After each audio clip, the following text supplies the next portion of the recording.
So St Alphonsus we celebrate today is memorial, and great, very great saint, doctor of the church, doctor of moral theology, wrote many volumes of works, and they were all popular, except for his moral theology. It was very academic, but popular works of devotion, the love of God, and how to live a holy life, and would give many examples of the saints in his works, made it interesting to read his works on growing in perfection and religious life, and how to be holy, preparation for death,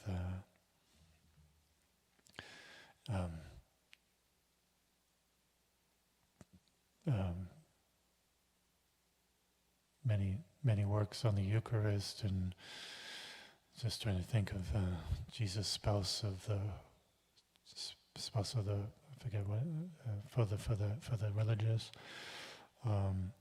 but reading them, they're very, very profound, full of wisdom, really helpful to grow in holiness.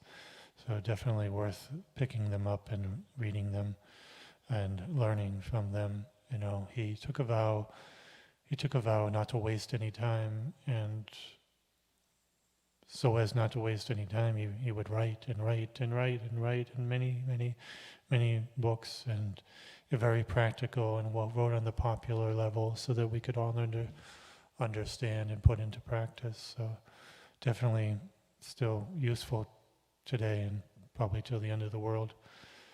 In the gospel here, Jesus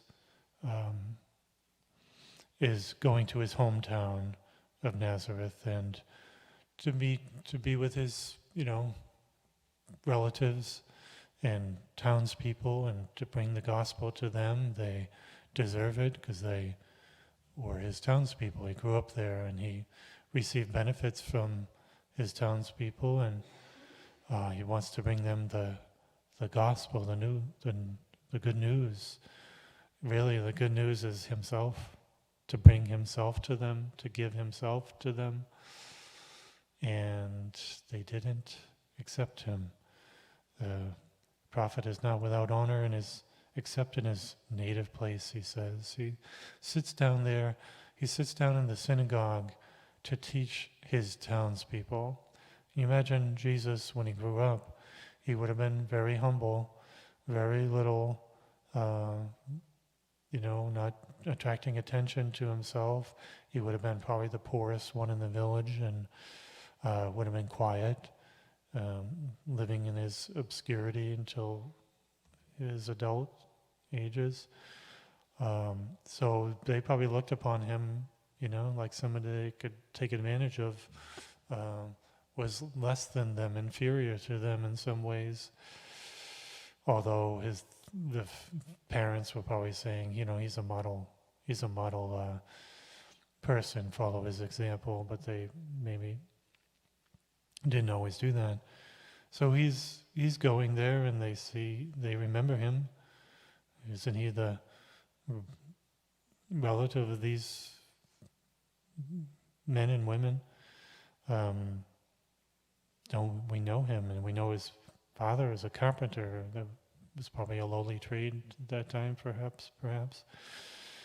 And so here he is coming as their leader, their wise man, in a way teaching them as if he's kind of above them in a way, and then he reveals that he is really the Messiah.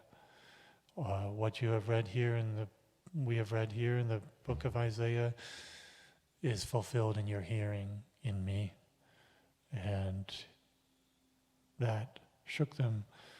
But then he says, you're not, disposed to the faith, to the faith of me, similar to the Jews in the time of Elijah, when Elijah only healed Naaman the Syrian, and the pagan non-Israelite woman, She was healed. Those were the only ones that were healed, and during that time, similar to you, with little faith. And so they took offense, and man, did they take offense. A violent anger that he would say that these Gentiles were better than them. It's hard to imagine that they would get so angry that they would kill him, murder him, throw him off the hill.